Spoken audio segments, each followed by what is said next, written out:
Irrupciones en el MAC. Arte, ciencia, tecnología y sociedad.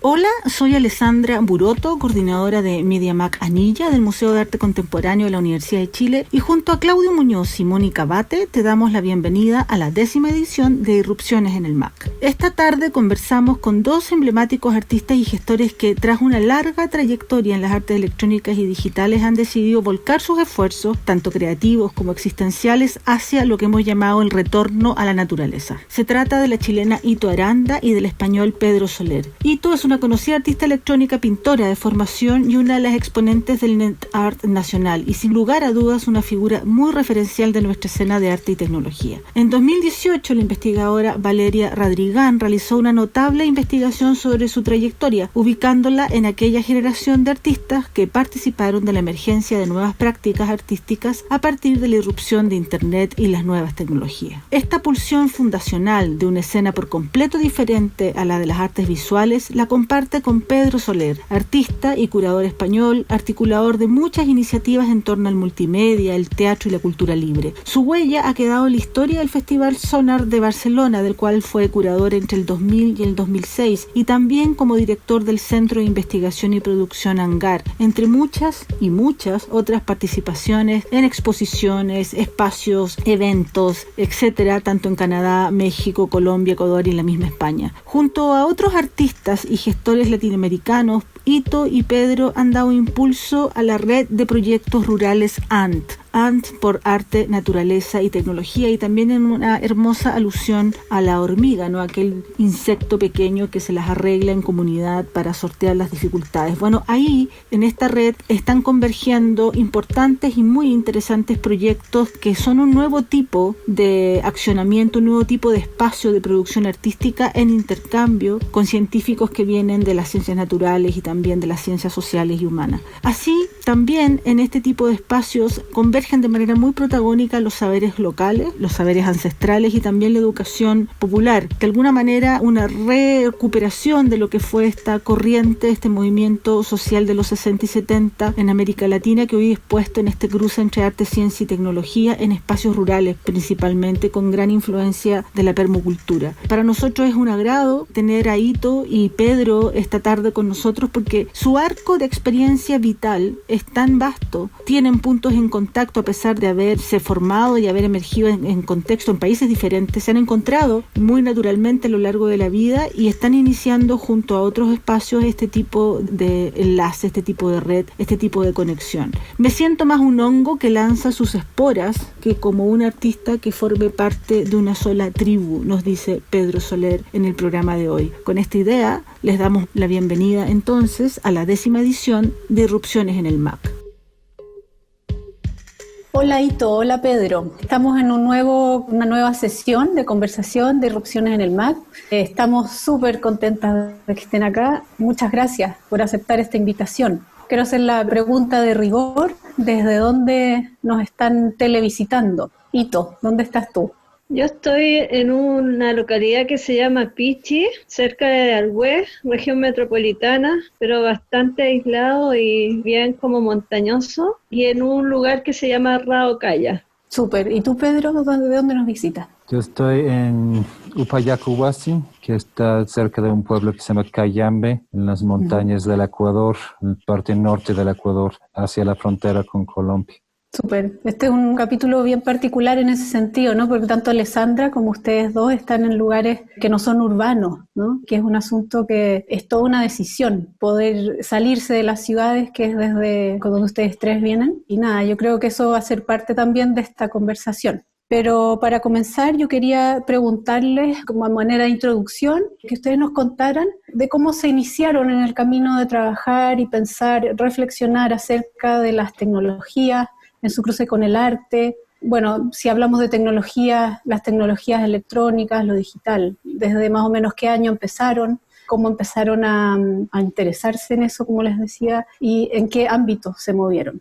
Bueno, comencé el año 97, yo estudié arte en la Universidad de Chile, me dedicaba a la pintura. Hice incluso el año 97 mismo un manifiesto de dedicación absoluta solo a la pintura, porque era una pasión tan enorme que no quería hacer otra cosa. Pero sin darme cuenta me estaba ya metiendo de lleno en lo digital y fue por una cosa natural, un interés espontáneo por los computadores. Incluso antes en los principios de los años 90 tuve un Atari, porque como no me pude comprar un computador, tenía un Atari en la casa como para irnos con los niños. También me interesaba mucho que ellos se manejaran en esto de las computadoras. Así que fue bastante instintivo. Y de ahí, bueno, vino todo un proceso que ha sido muy rico y muy diverso. Y me llevó después a estar pensando ya en arte y tecnología. El NetArt fue como el primer vínculo más fuerte. Bueno, una historia larga, así que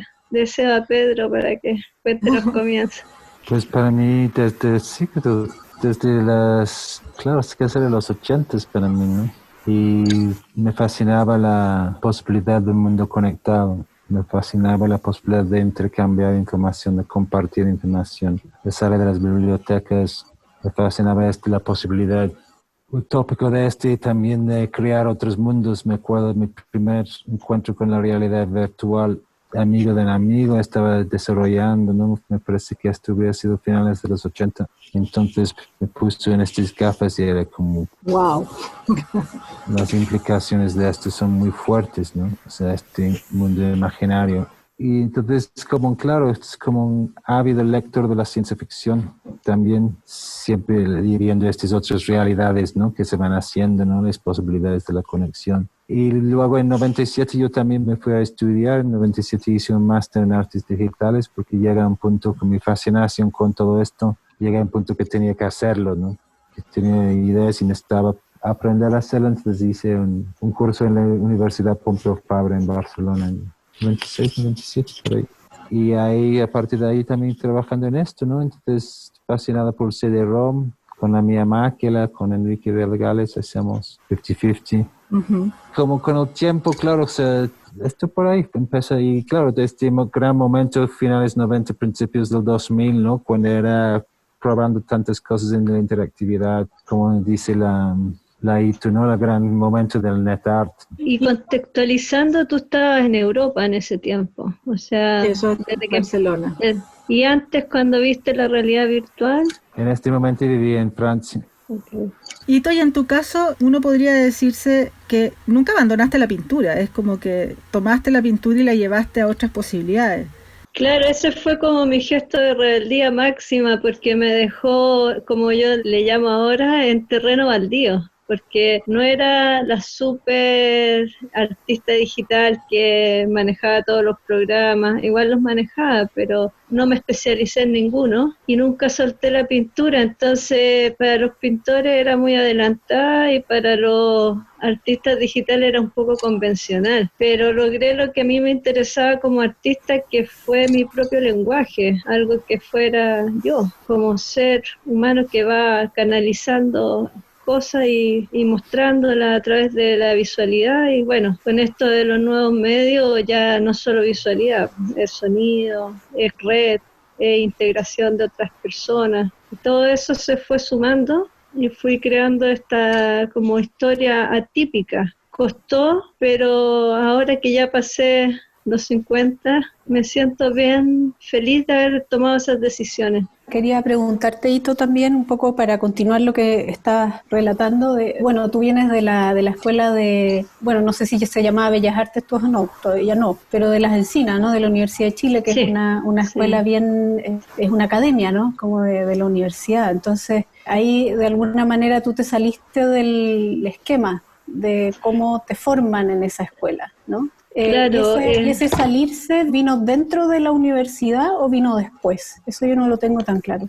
No, vino después. Lo que pasa es que yo no sabía que tenía un talento matemático y lo supe terminando el colegio. Me iba mal en matemáticas y después entré a la universidad gracias a las matemáticas. Entonces era como un fenómeno, éramos súper pocos los que teníamos como esa cabeza más matemática. Entonces yo me dediqué más bien a la abstracción y siempre como una actitud como rebelde, pero no hacia los profesores, sino que como hacia la vida, porque a los profesores los respetaba. Y me gustaría destacar que el otro día reflexionaba acerca de eso, que fue muy bueno haber pasado por lo que fue el lápiz, el pincel, haber tenido esa experiencia tan fuerte de abocarse a la línea, porque ahora pienso que sería imposible, o sea, con los intereses que tengo ahora, no tendría la paciencia de poder experienciar esa cosa tan íntima con la pintura, con el arte como en su esencia.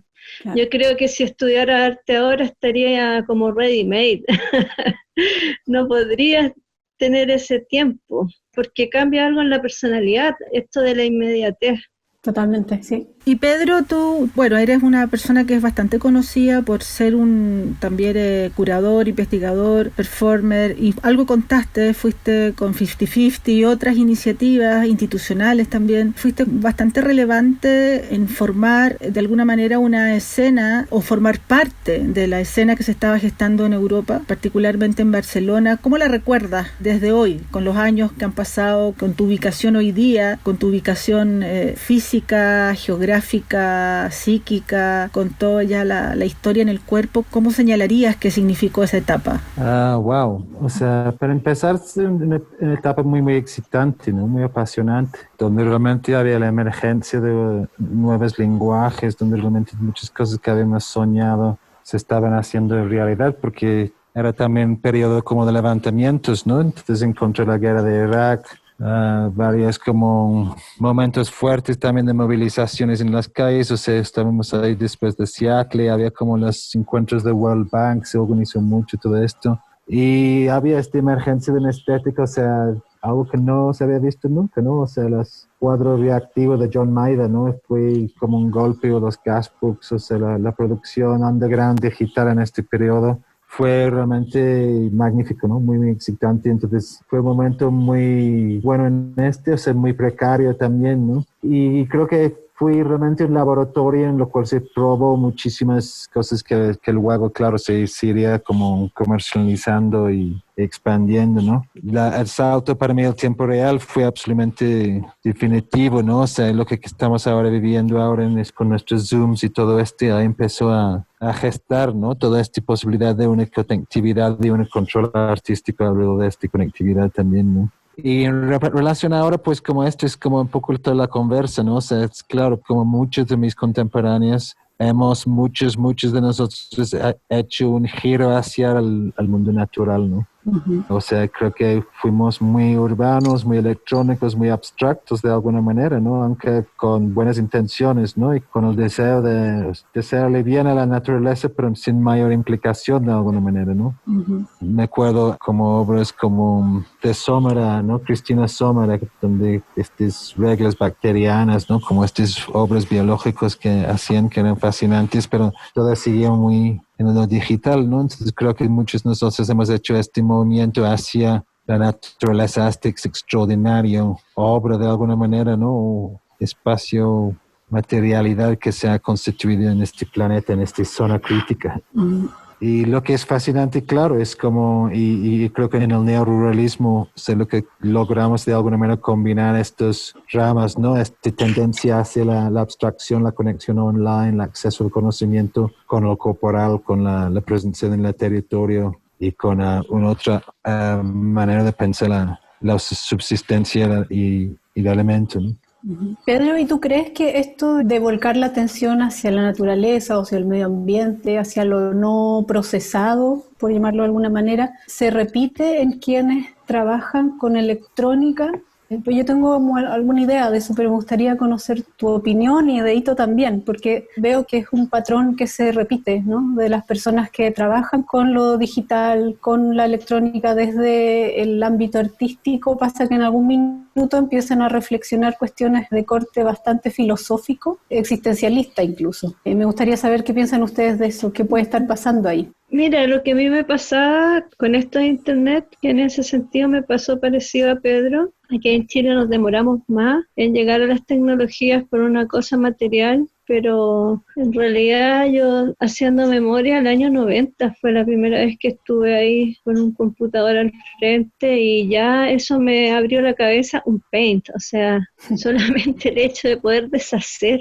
de poder ir grabando en etapas, ya me rompía todo el esquema. Y lo que me pasaba era que tener acceso a esta información, el primer hito importante para mí fue Clemente Padín, que trabajaba el arte correo y el concepto del network, Eternal Network, o sea, un movimiento artístico que lleva 60 años ya me parece, pero no menos.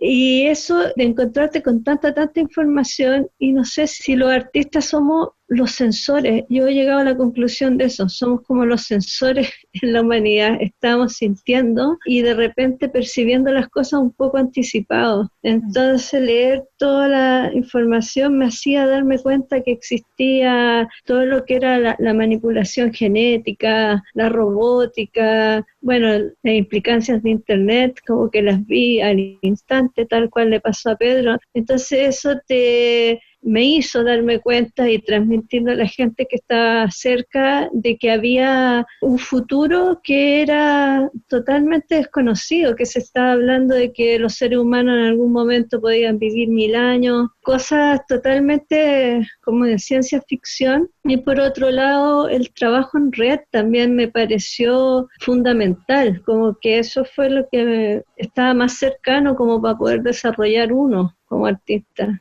Sí, creo que Ito es ejemplar en este sentido, ¿no? Como combina esta materialidad con este sentido de la red, con su labor fundamental, ¿no? Y articulando también la escena ahí en Chile, en Santiago, ¿no? Pero sí, yo estoy de acuerdo contigo, Mónica, que sin duda ha habido como un turno vegetal, ¿no? Como lo llaman, ¿no? Un turno biológico en el arte contemporáneo, especialmente en los artes digitales, ¿no? Y creo que es, como dice Ito, es una cuestión de ser sensores o sentir lo que es necesario, qué son los problemas a resolver, ¿no? Qué son los temas fundamentales cuando estás viviendo en medio de un catástrofe climático, ¿no? O sea, si tienes conciencia, ¿no? Si estás trabajando en las artes, evidentemente te va a conectar con Y creo que también esta práctica de como construir cosas con código, ¿no? Nos lleva tal vez realmente a admirar aún más, ¿no? La extraordinaria construcción o procesos de la naturaleza, ¿no? Sus códigos, sus funcionamientos, ¿eh?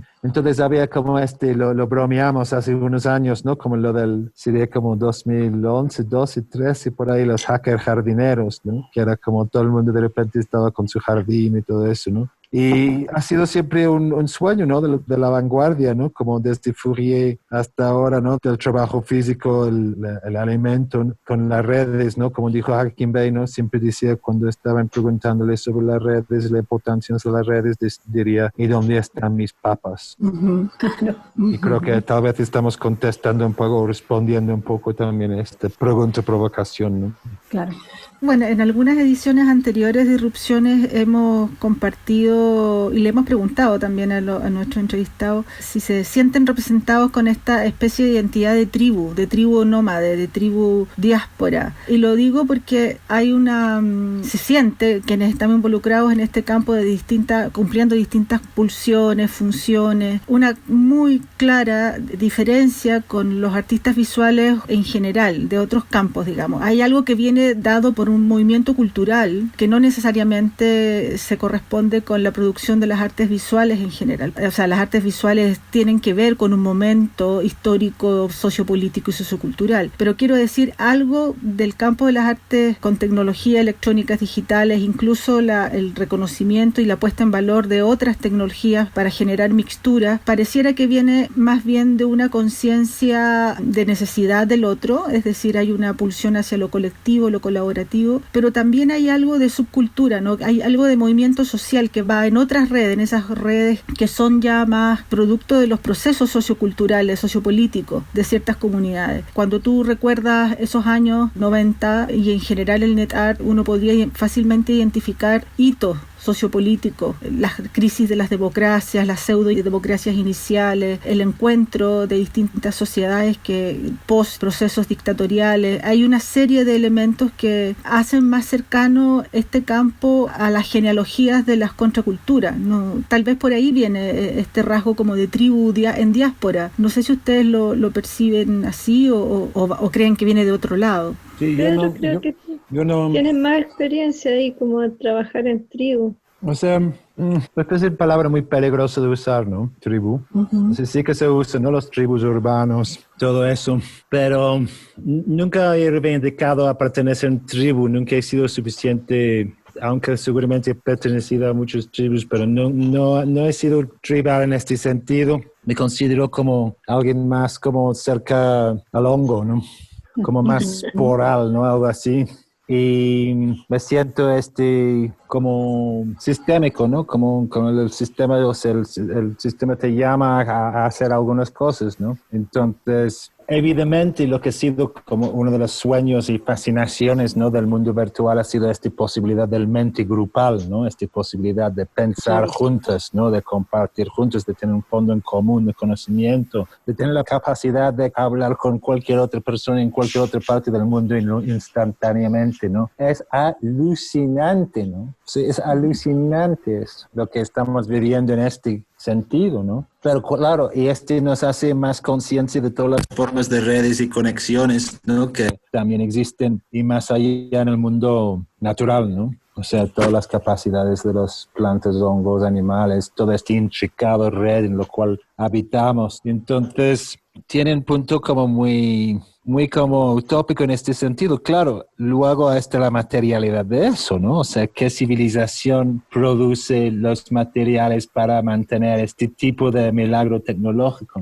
Entonces ahí empieza todo un cuestionamiento sobre los medios de producción, sobre la explotación de la tierra por que es absolutamente como artistas tecnológicos, como usuarios de la tecnología tenemos que hacer, ¿no? Este cuestionamiento, pregunta sobre nuestros medios de producción. Y creo que muchos de nosotros también pasamos por una fase electrónica o entramos más en la electrónica yendo desde el digital. También por esa necesidad de entender la materialidad de lo que estamos haciendo, ¿no? Dicen que una búsqueda en Google es como la emisión de un carro por un año, ¿no? Algo así. O sea, además cerca de las consecuencias, ¿no? Tal vez exagerado eso, pero de todas maneras hay que tratar de tener conciencia también del gasto energético que significa para el planeta, pero yo creo que sumamos y restamos, la virtualidad también ha ahorrado muchos árboles, mucho papel que no fue creado, las distancias, muchas cosas que se hacen a distancia que hacen que las personas no tengan que moverse. Pero volviendo a lo de tribu, yo creo que si vemos como a todo el grupete grande con una tribu, funcionaría ahí el tema de siempre estar con la información como muy rápido, digamos, en comparación con los artistas visuales tradicionales, digamos como que nosotros lo tuvimos antes. Eso de estar interconectados, de estar pasándonos información, a veces cosas políticas urgentes, muy rápido, o sobre todo información, por ejemplo, todo lo que hablaba Richard Stallman de que en nuestro Windows había una puerta trasera o 4 puertas traseras conocidas, cosas que nosotros manejábamos como lo más normal y que la gente no tiene acceso, o sea, el acceso está, porque está en internet, pero digamos que no les llega esa info y cuando uno les dice tampoco quieren. Ese es como por dar un ejemplo, todo el tiempo hemos estado como en un ritmo de comunicación fuerte, sobre todo la parte latinoamericana, de como mexicanos, Ecuador, Colombia, Chile, Argentina, tuvimos la red LabSulab, que fue una tremenda columna vertebral de traspaso de información, que ahora ya no estamos tan al día leyendo los mails, pero hubo un momento en que sí estábamos... Fue intenso. Sí, intenso, y eso creo que nos da como esto que tú dices, de tener como una especie de diferencia. Yo también siento que en lo que ha sido el área nuevos medios, que ahora se llama nuevos medios, antes le decían arte y tecnología, y yo antes le decía arte digital o virtualidad, tenemos ese como...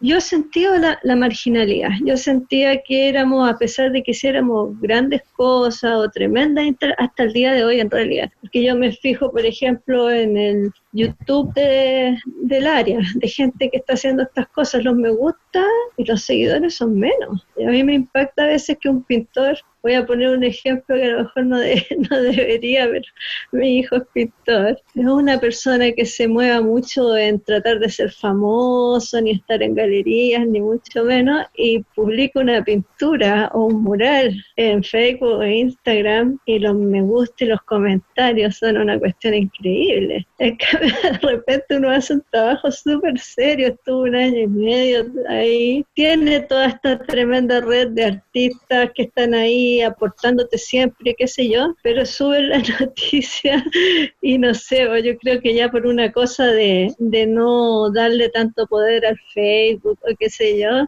no nos ponemos muchos me gusta ni nos ponemos a hablar ahí. Entonces se producen estas cosas como fenómenos, ¿no? Que son tal vez que los chicos ya están dentro de una cultura digital, pero no con tanta conciencia de lo que implica eso. Claro, estamos dentro de una economía ahora de la información bestial, ¿no? O sea, ¿cómo puede ser que de las 6 empresas más grandes del mundo son todos ahí trabajando con economía de la atención y todo eso, ¿no? Y es tipo de vigilancia absoluta, ¿no? De vigilancia y me parece Instagram, o sea, con mucha reticencia sí que me hice un usuario para poder ver cosas, ¿no? Pero me parece que un medio en lo cual no hay enlaces hacia afuera, donde ni siquiera puedes copiar y pegar texto, es absolutamente nefasta, ¿no? Es absolutamente como reduciendo la amplitud de la mirada, nuestra capacidad, sí, exactamente, de conectar con otras cosas, ¿no? Entonces, más y más estamos en este solo mundo único, ¿no? En lo cual, claro, hay muchas cosas para ver y mucha gente haciendo cosas, pero creo que eso también es la importancia de tener una actividad física, ¿no? De tener un jardín, de tener plantas, de tener una relación diaria y físico con el mundo que te envuelve, ¿no? Sensorial en otros sentidos también. Sensorial, sí, y date cuenta que dónde está la vida que está apoyando todo, qué son las comunidades, y realmente es tan importante, es porque claro, las comunidades, tal vez pensaría más en comunidades de alguna manera, ¿no? Múltiples, interconectadas, entrelazadas, y me parece que la tarea ahora es cómo entrelazamos todo eso, ¿no? O sea, que es a la vez nuestra tarea y la tarea también de las fuerzas oscuras, ¿no? Que quieren absolutamente colonizar absolutamente nuestros cuerpos y mentes, ¿no? Completamente manteniéndonos en un espacio comercial y compartimentado y cerrado, ¿no? Entonces creo que tal vez es como buscando una salida al laberinto, ¿no? Al laberinto infinito del digital, ¿no? Tal vez por ahí también hay otra razón por este movimiento hacia la naturaleza, el campo, lo rural, ¿no? 1, 2, 3.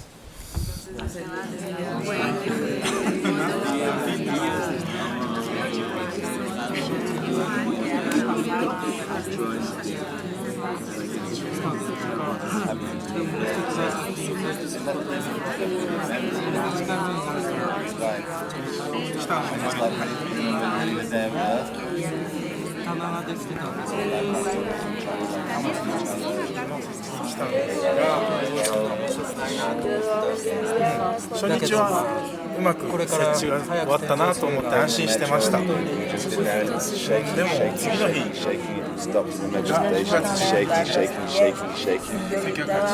No, no, no. Mamá, mamá, ven, ven. Entonces podía compartir bastante, en un momento de mucha intensidad. Puede ser hasta paradójico que aquello que era excitante, fascinante, que hablaba de una infinitud de posibilidades, como Internet, digamos, y con todo el imaginario que las prácticas, digamos, artísticas en el plano de lo digital abrieron, todo lo experimental que fueron, evidentemente vanguardias en el sentido más puro, pero también muy política, es decir, como otras vanguardias también, pero muy aquí y ahora, quiero decir, ¿no? Como muy presentes con las crisis políticas y sociales que se estaban viviendo, pero podría ser súper paradójico aquello que fue hace 20 años atrás, 25 años atrás, que se empieza a gestar con esa orientación ética y con esa estética, digamos. Hoy día tengamos este vuelco, ¿no? Es que tiene que ver con que justamente el Oculus, el Gran Hermano, la cultura digital es el medio de control que, bueno, la literatura ya lo señalaba y el cine también, digamos. Pero es muy paradójico en un sentido y puede ser asumido como un camino natural de justamente en un mundo y una economía hegemónica, dominante, con un sistema arrasador, que es un sistema que se lo come todo lo absorbe y se reproduce y se multiplica como una especie de virus, valga la metáfora actual, y justamente haya habido ahí, en esa explosión, en esa fascinación, haya habido un signo de libertad, y hoy día estamos en una especie de encierro a partir de ese imaginario de libertad. Claro, uno siente nostalgia del internet de antes, donde todo era lo más abierto y comunicativo posible. Como dice Pedro, ahora Instagram no se puede poner un link, o sea, es como la anti-internet. La anti-red. Sí, bueno, dos cosas se me vienen a la mente, ¿eh? Una que es un poco divertida, que una vez leí que El Señor de los Anillos era un libro profético, pero en ese libro está el tema de que está este ojo de Saurón. Yo siempre me acuerdo y imagino que todo como recopilación de información de todas las personas, lo más posible, incluso lo estuve viendo, leyendo, que le están dando o se le piensa dar internet gratis solo en redes sociales a la gente más pobre del mundo para poder registrarla y tenerla también, pero no el internet donde uno aprende, baja lo que quiere, busca lo que quiere, solo las redes sociales. Entonces ahí está como este ojo de Saurón, pero en este libro también lo importante, lo que hay que salvar es la comarca, a esta gente que ama lo que crece. Entonces es como una bonita metáfora. Y por otro lado, se me viene a la mente esto de Harari, que primero escribe su libro Homo Sapiens y después escribe Homo Deus. Yo ahora estoy tratando de integrar un poco esa info y es bien loco porque él dice que en el libro Homo Sapiens que donde llegaban los seres humanos habían extinciones de animales, de plantas. El humano siempre llegó como a arrasar un poco con ciertas especies. Y cuando ya habla de Homo Deus es súper abismante porque él está hablando de que el Homo sapiens se acaba. O sea, nosotros ya somos como las últimas generaciones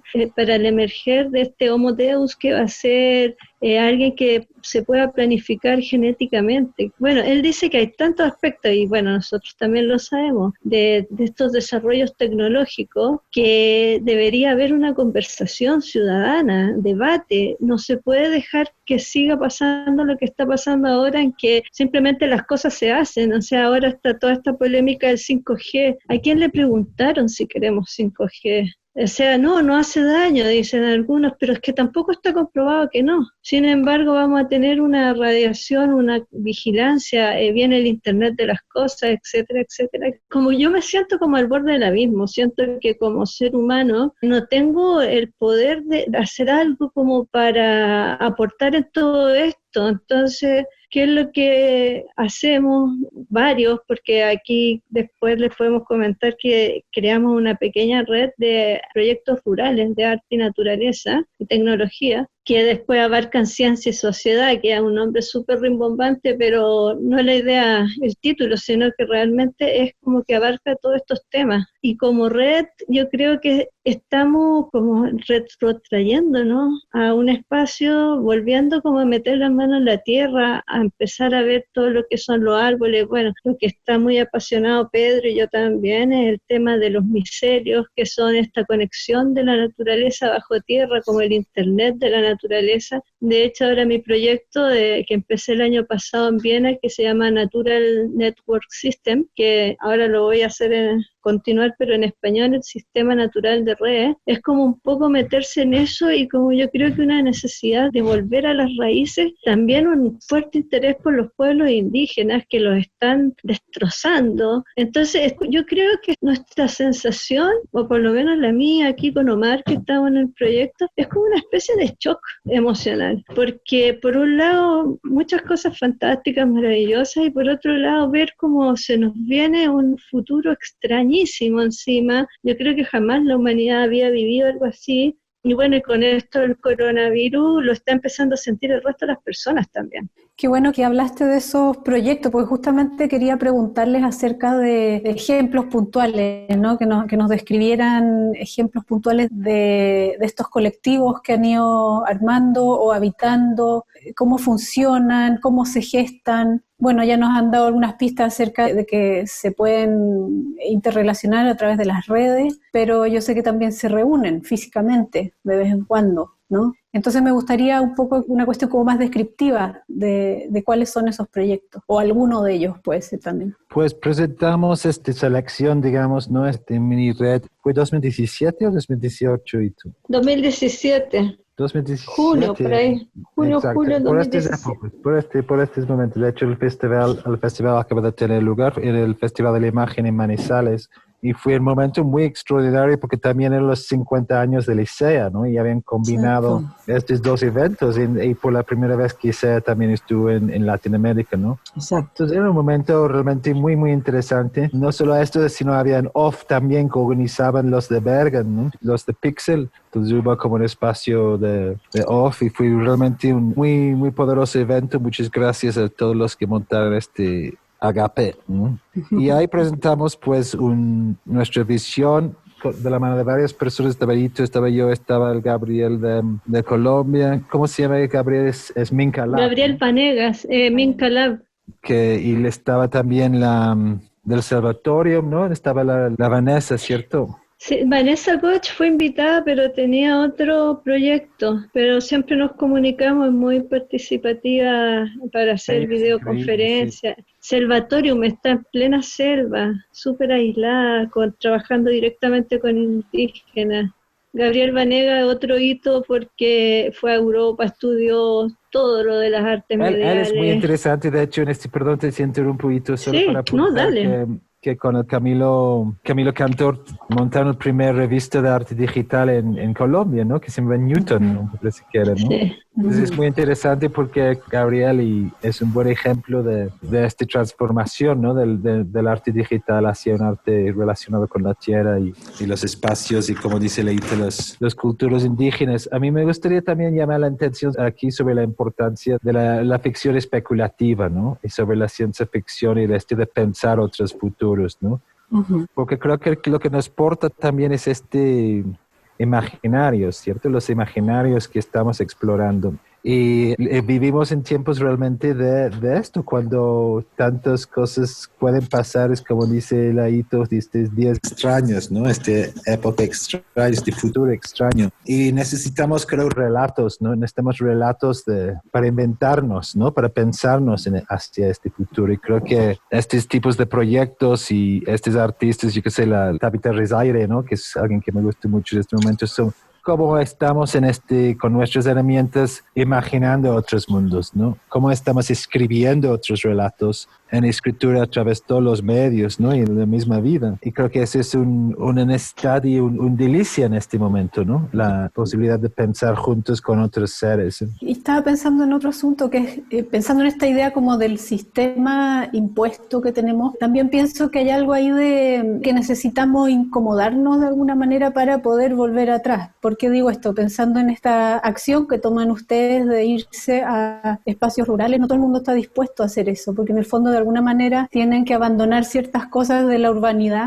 y del desarrollo acelerado para poder tomar esta conciencia que usted está mencionando, ¿no? Creo que entonces, es un privilegio, sí, Mónica, creo que es absolutamente un privilegio. Creo que la pandemia ha sido muy revelador de eso, ¿no? O sea, totalmente, sí. Que cualquier que puede, o sea, evidentemente va a ir en el campo, ¿no? Es como todos los mercados inmobiliarios están todos cambiando en este sentido, ¿no? Que ojalá tendría un efecto bueno a largo plazo, pero claro, eso es otro revelador de este mundo de tan extremas en diferencias sociales que existen, ¿no? O sea, la capacidad de, digamos, semi-aislarse o aislarse es completamente dependiente sobre el nivel económico de las personas, y aquí ahora mismo en Ecuador, pues los casos están totalmente fuera de control, pero están siguiendo abriendo, no porque deberían abrir, sino porque económicamente es imposible de mantener esta situación más tiempo, ¿no? Entonces creo que esto revela esta capacidad del acceso también, ¿no? A lo digital, ¿no? Esta capacidad de combinar estos mundos de la ruralidad y de lo digital también es un privilegio que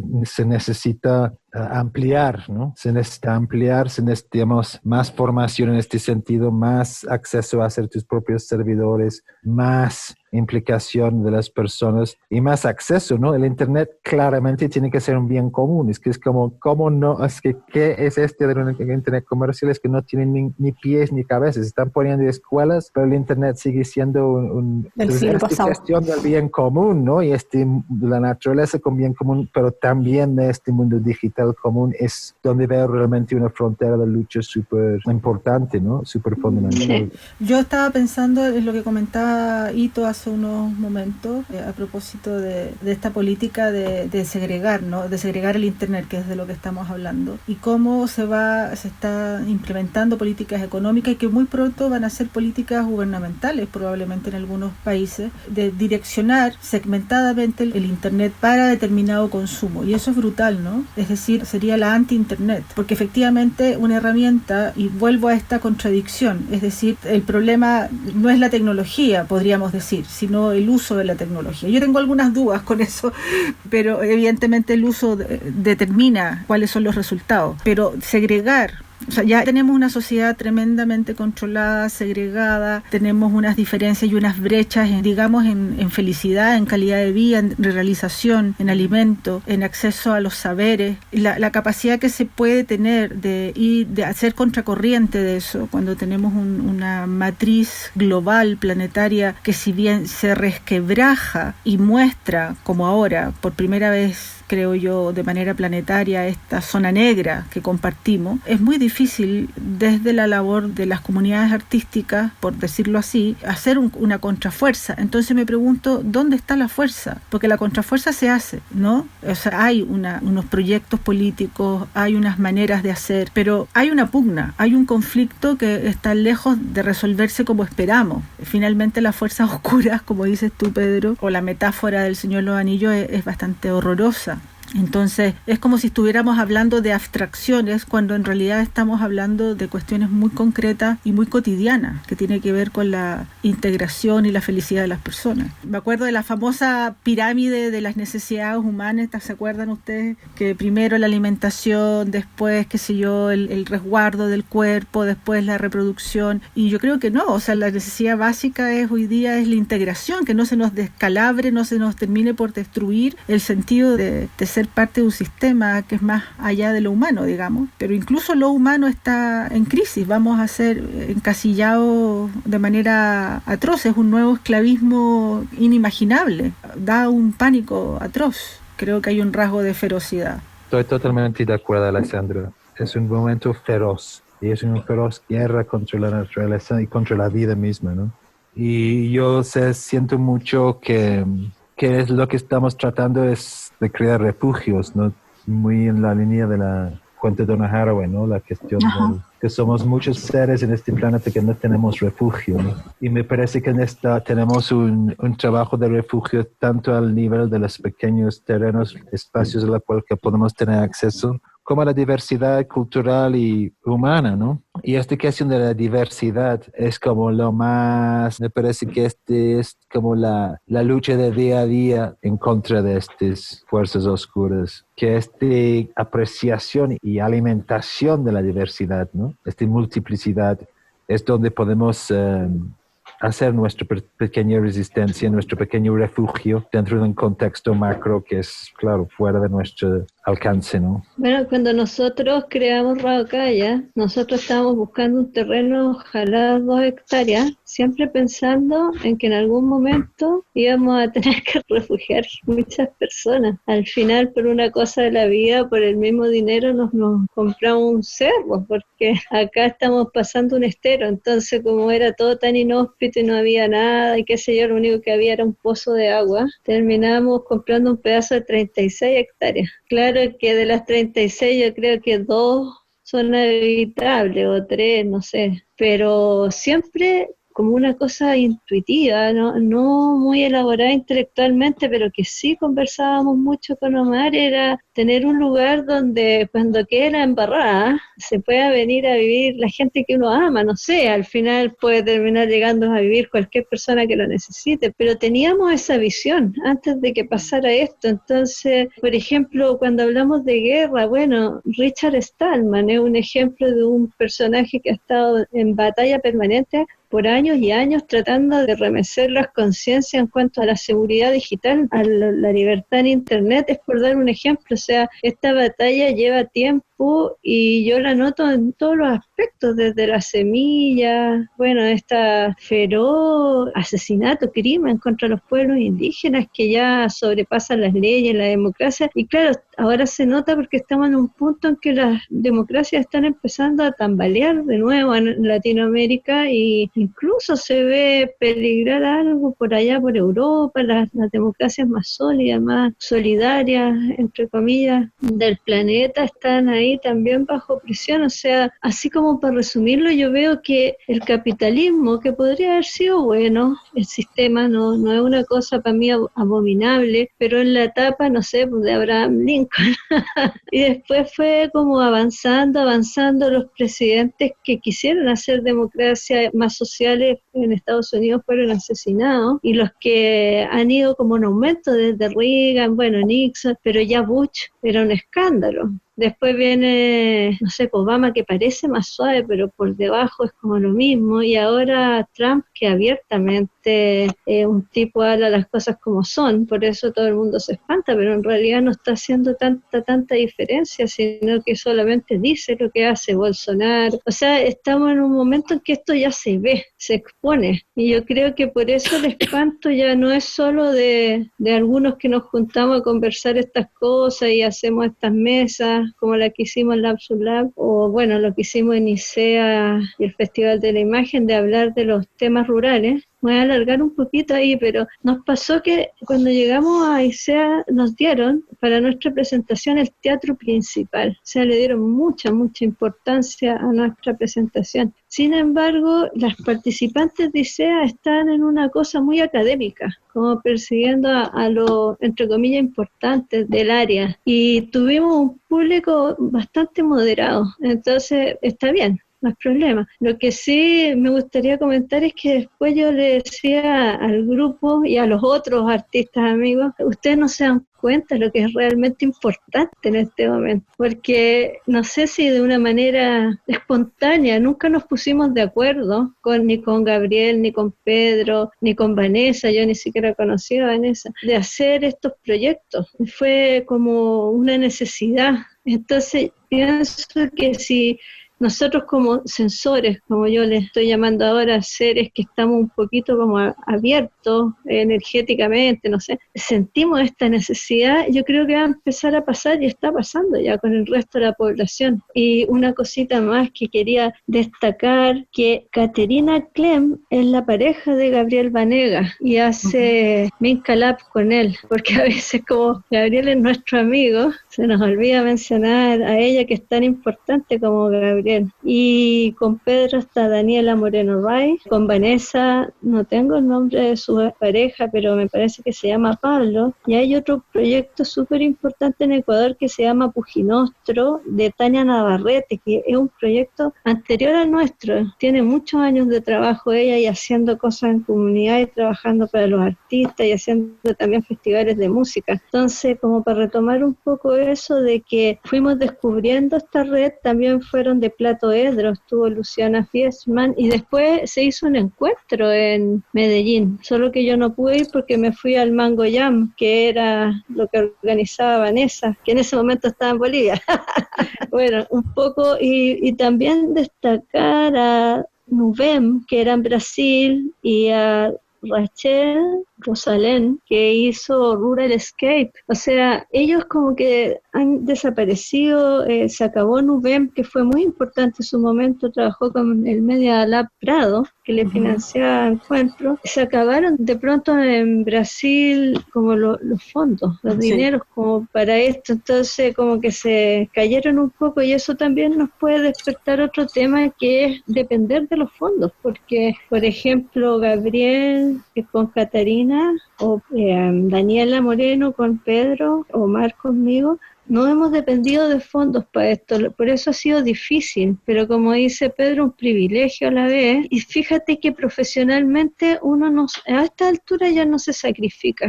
Te diría que hasta nos ha ido mejor, por decirlo burlescamente, pero de verdad nos están llegando invitaciones permanentes. Hemos vendido pintura, que es como la base de nuestra economía doméstica, igual por internet, se manda la foto. Increíble este fenómeno pandémico, porque digamos que económicamente nos ha ido mejor que el 2019. Y mira qué irónico, o sea, qué contradictorio. Y también en cuanto a participar en proyectos, claro, uno, no sé si será un tema de vivir ahora en esta ruralidad, en ocupar mucho tiempo en, no sé, en el jardín, en organizar, en, no sé, ir a buscar benzina a 30 kilómetros, pero tal vez también tiene que ver con la edad, de que uno ya quiere hacer menos proyectos, más profundos, más serios y más lentos. Como que te satisface más que estar participando como en muchas cosas al mismo tiempo. Ramakano asoba que me ya asoba. Ramakaya kaya ramya que pensoba no sinan que pensoba no. Que penso yo tana ramya raro mayona.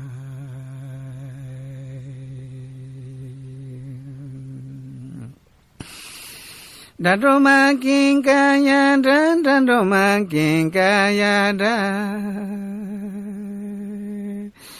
Mishinam ponte, mia ponte sobano, akujama kinda yodaya be ponte ai. Yodaya be ponte ai, yodaya be ponte ai.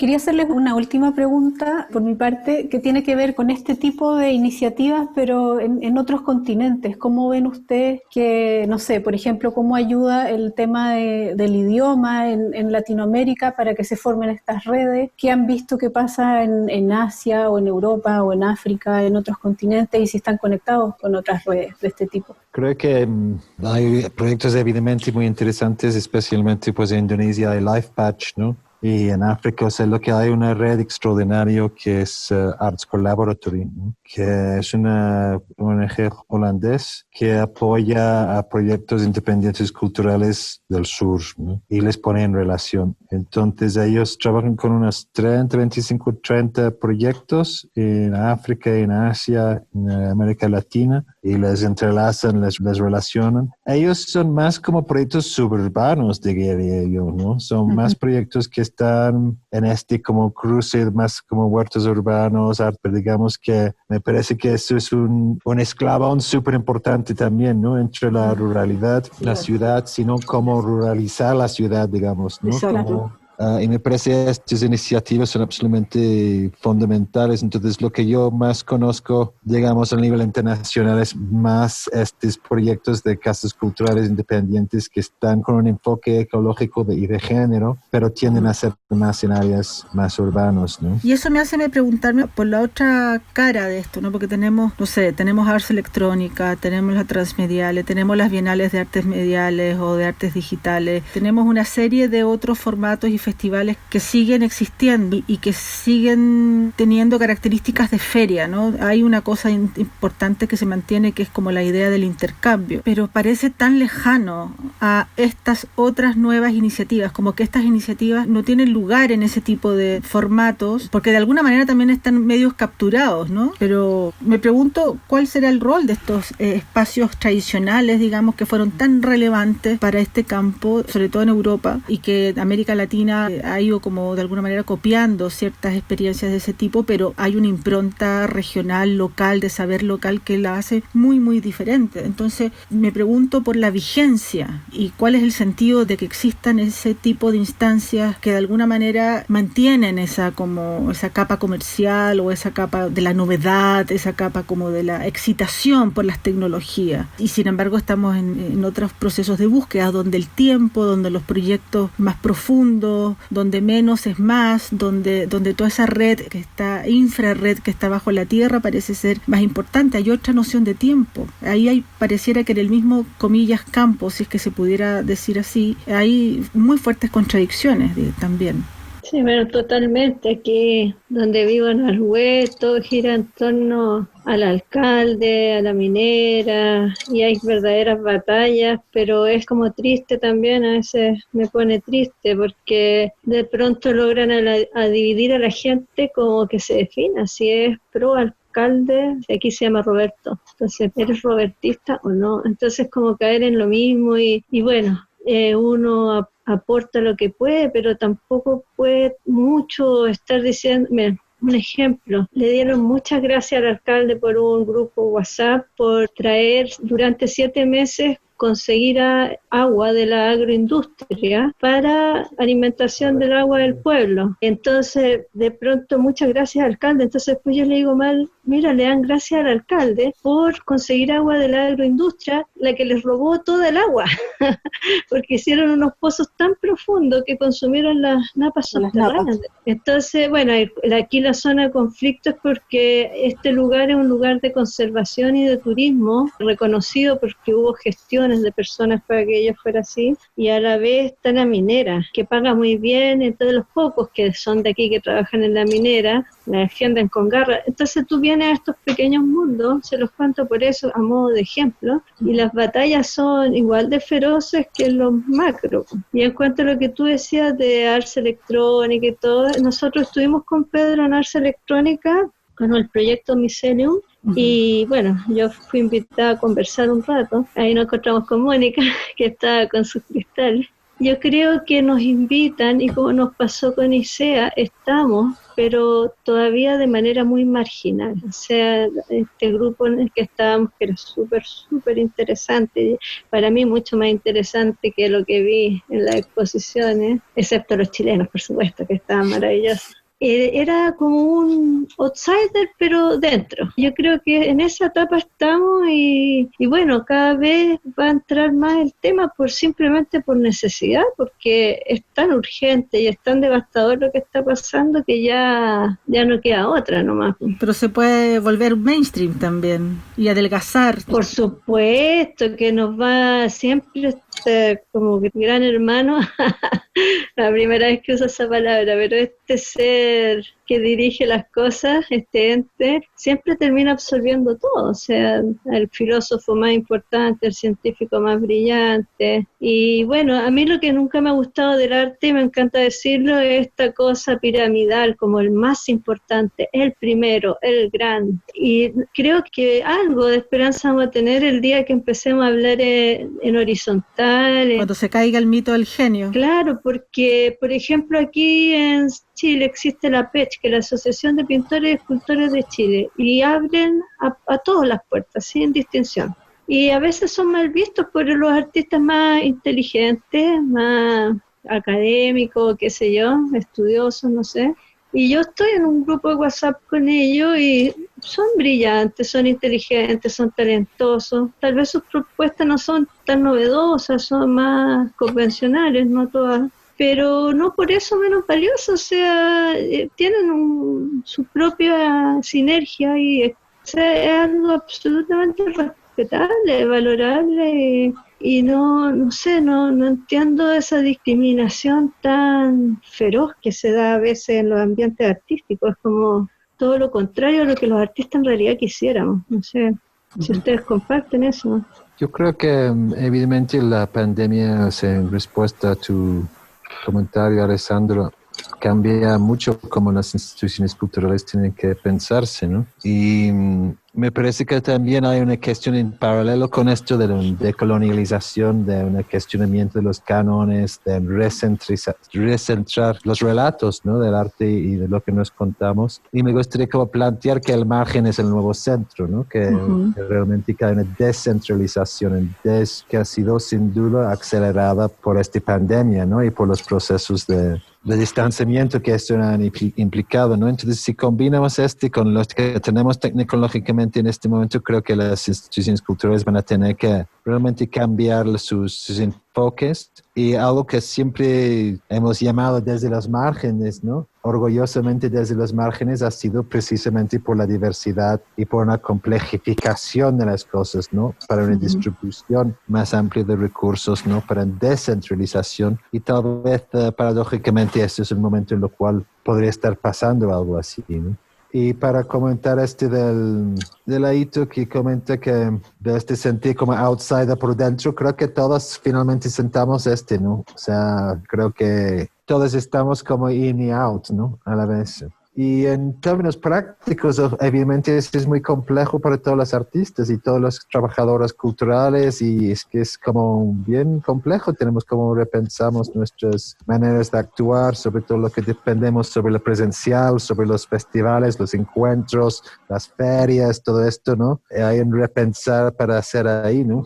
Y en Ecuador específicamente está el Estado completamente sin plata. La nueva ley de cultura que se trabajó durante ¿cuánto era? 12 años, 10 años para hacer una ley de cultura, como ley rector de la cultura en el país. Pero se logró finalmente con grandes esfuerzos después de una década terminar esta ley, y ahora ya hace un mes el presidente le derogó, ¿no?, y cambió ya la estructura de nuevo, entonces toda la mierda de nuevo. Entonces es absolutamente caótica la situación institucional, cultural sobre todo, ¿no?, en el país. Entonces esto también nos ha llevado a realmente repensar económicamente qué hacemos, ¿no? Entonces, la Daniela con su hermana tiene una empresa de frutas deshidratadas, ¿no?, que se llama La Divina Papaya. Entonces hay un trabajo ahí alimentario, ¿no? Claro, muy Instagram y todo eso. Y trabajando con los cultivos, ¿no?, realmente dándole mucho a esto y pensando estas alternativas de financiación en proyecto que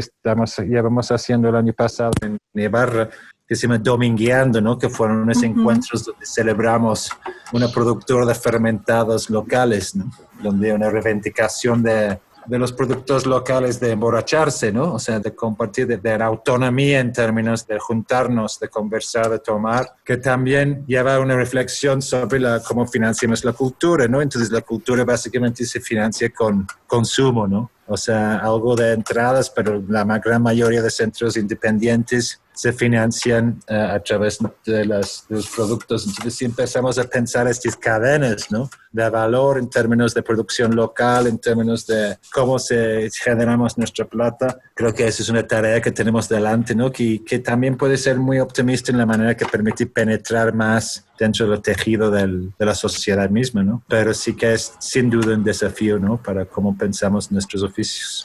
De alguna manera está pasando igual, ¿eh? O sea, mucha gente está en esto. Hay mucha gente, como por llamarlo de alguna manera, despertando a la vuelta de lo que era no tan atrás. Yo creo que los bisabuelos o abuelos incluso tenían árboles, plantaban, tenían sus tomates en el patio, sus gallinas. Yo siento que nosotros somos como la generación perdida, como que fuimos la primera generación o segunda que empezamos a recibir todo hecho, todo en sobre, y nos olvidamos de cómo eso se produce, se planta, se crece, se envasa, como cada cosa que te metes en la boca tiene una cadena de trabajo y de cariño antes, ahora ya es un poco más brutal porque se industrializó, pero creo que es tan fuerte en el ser humano como esa alianza con la tierra, igual, a pesar de que seamos el virus y la plaga, que la gente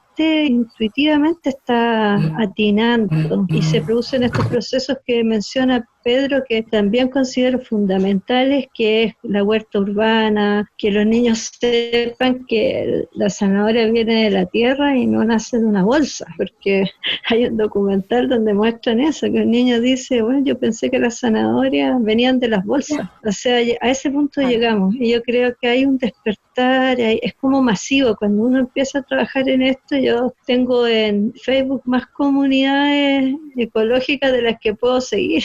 Bueno, yo creo que ahí las redes sociales tienen un gran rol, ¿no?